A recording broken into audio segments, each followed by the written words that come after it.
I got this sign from the Dollar Tree. I've seen them there this year. I got it for $1.25. I'm just going to remove the hanger that's on here. I have this little tub that I thrifted a while back. It's metal as well. And I'm just going to take this sign and I'm going to bend up the bottom third of it.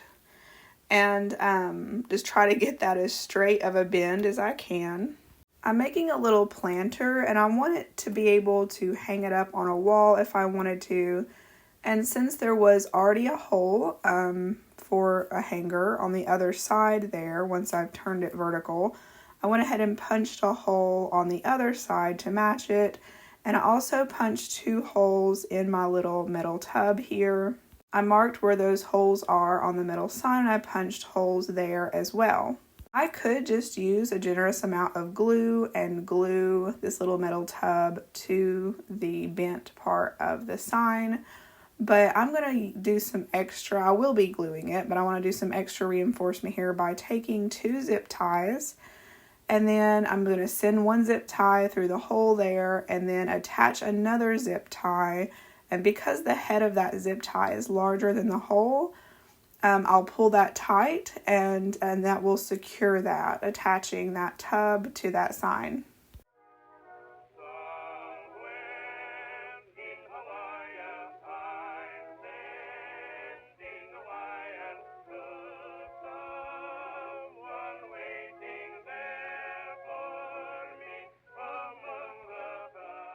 I'll cut away the excess zip tie there.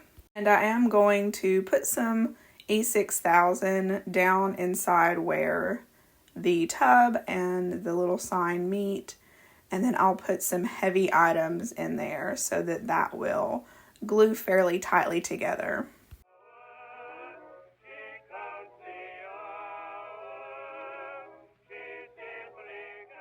Now the little tub is already painted in the Champagne Bronze by Rust-Oleum. And I thought I was going to paint the rest of it in the gold as well.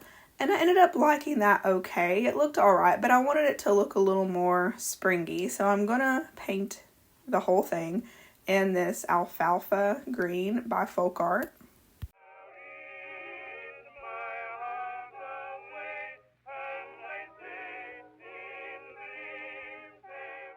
I let that paint dry overnight and I'm going to give it a coat of this super matte Mod Podge. I want to give myself the best chance that my paint won't peel up off of this metal when I put these rub-on transfers on there. I don't know how tacky, how sticky the transfer paper is, but I got these rub-on transfers from Amazon, and those will be in my Amazon shop. I showed you the link there on the screen. And these transfers worked very well. I would buy them again. These transfers did come with a plastic scraper stick to rub on the transfer to transfer it, but I just used my fingernail. These transfers were $10 and you got 3 sheets, but they're fairly big transfers, and so for the $10 I'll be able to use it on multiple projects.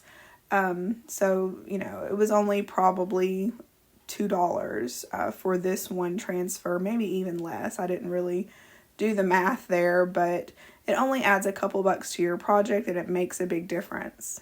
Because these are cheap transfers, they have a shine to them, which I don't like, but coating them in super matte Mod Podge completely fixed that. I did distress the whole piece in antique wax.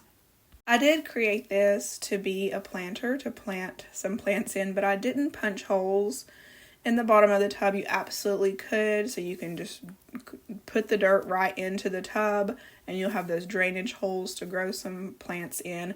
But I knew as I was creating this that I was going to like it so much I would probably want to put it in my craft room and just put some craft supplies in it. But you most certainly could either put a couple of little pots down in it if you didn't want to punch holes in the metal, pots that have their own drainage, and or you could turn it into something you hang outside. You definitely want to coat this in a good sealer if you're going to be putting it outside.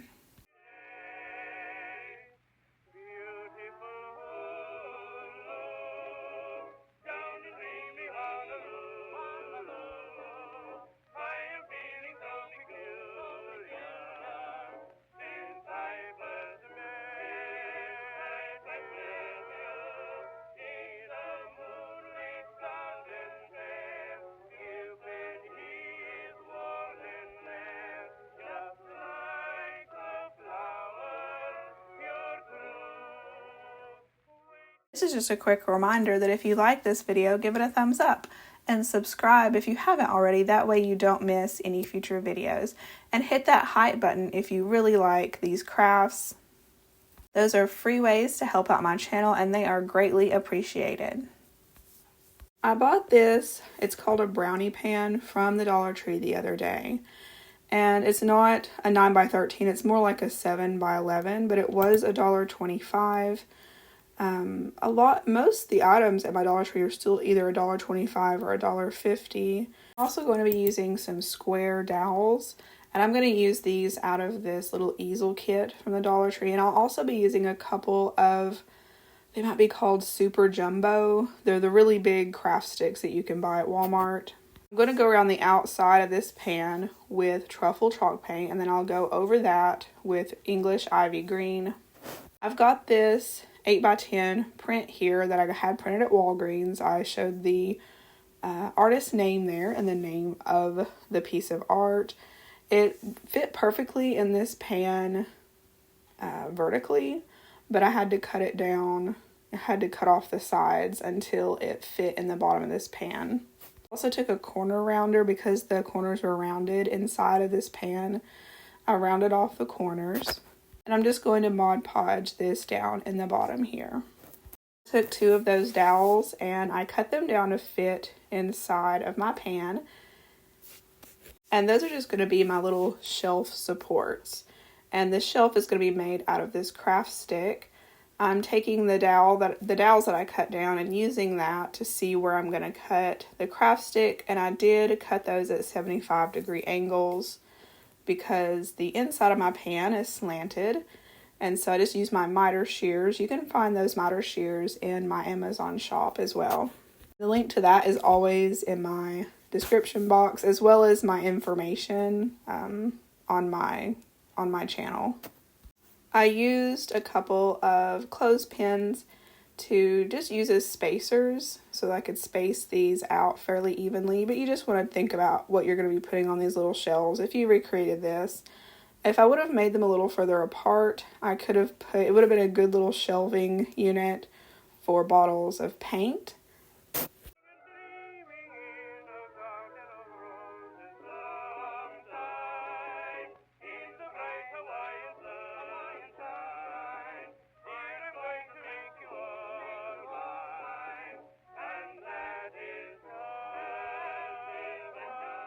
I wish I could have used my Crocodile Big Bite to punch the holes in this, but I wasn't, because of the shape of the pan, I wasn't able to use that. So I just used a hammer and nails to punch a couple of holes so that I'll be able to attach this little shelf to the wall. This pan was still screaming baking pan, which, I mean, that's part of the quirkiness of it, and that's fine, but I wanted to add a little something else to it to decorate it up. And so I'm just going to take the silicone mold. I have that in my Amazon shop as well, and I'm just going to use some air dry clay to add a couple of decorative elements to this little shelf piece. I glued those clay pieces on with Beacon 3-in-1.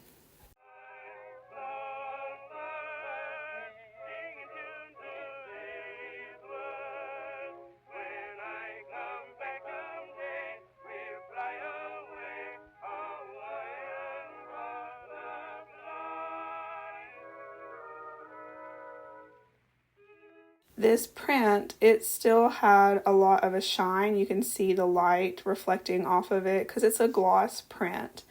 And so I went over the whole thing with the Super Matte Mod Podge, and that fixed that. It fixed that gloss look. It looked a lot better once I had that on there.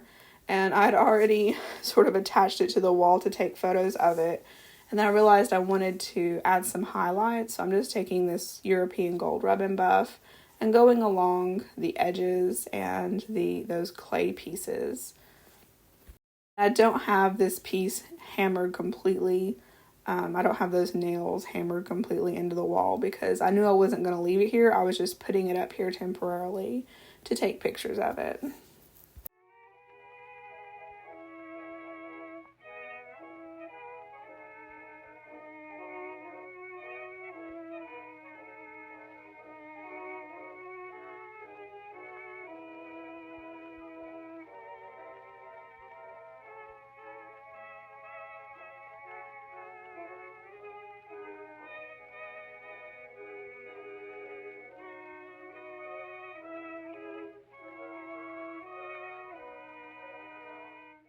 This one, I have this piece of a spindle. I used the spindle for something else, and then of course I kept the ends of them, and so I have several of these. I also have this little bird I got from the Dollar General for $1. And I'm going to glue this little bird to his perch with the E6000.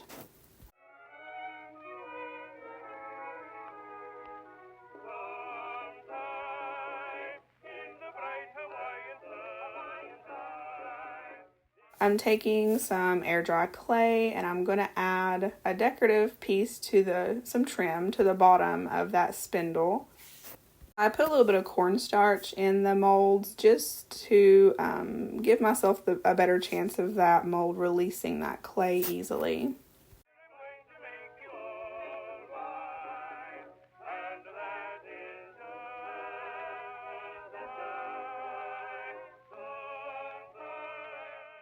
I used my utility knife and just eyeballed some miter cuts. They definitely were not perfect, but I'm going to take some, after I glue this with my Beacon 3-in-1, glue the clay to the wood, I'm going to take my finger and some water and just smooth over where those miters connect and make, make the connection there a little more seamless.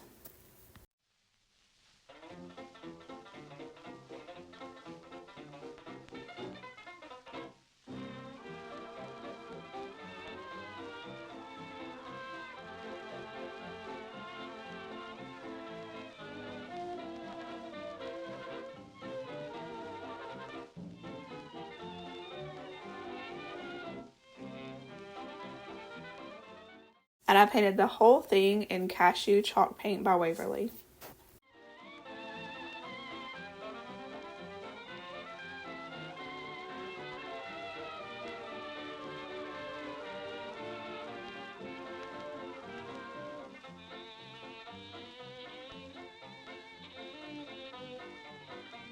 I thought I was done with it. It looked pretty good, but I thought it needed a little something more.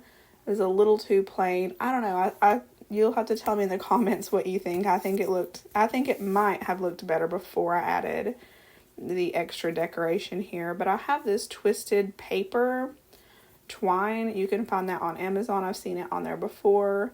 And I'm just going to glue this around the spindle like it's a vine. I've got this little rose silicone mold here. I'm pretty sure Kathy Jo sent that to me. Several of my silicone molds are from her. And I really appreciate that. But I have seen these on Amazon. I showed you a screenshot there of, I'm pretty sure it's the same one.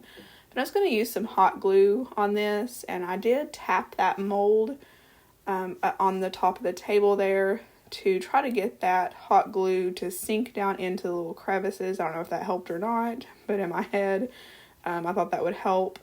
And then to attach these little roses to the spindle here, I'm just going to melt the glue on the back and then press as hard as I can to try to make it as flush up against the spindle as I can get it. The first one, the second one, I tried to make a little trench by using the tip of my hot glue gun and melting a little trench for that twisted paper for it to go over that, but I should have melted more, but I got better at it as I was doing it. And then I just painted those pieces as well and the cashew to make it all blend in.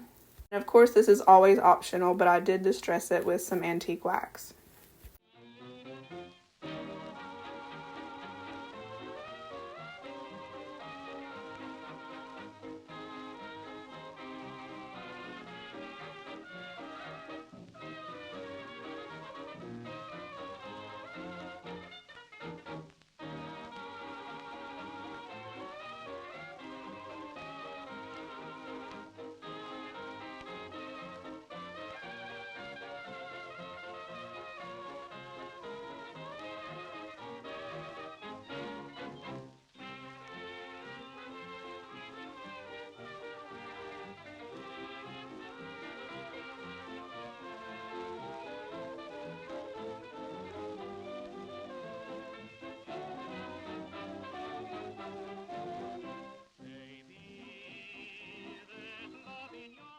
But that's it for this one. Thank you so much for watching. I hope you have a wonderful day. See you in the next one.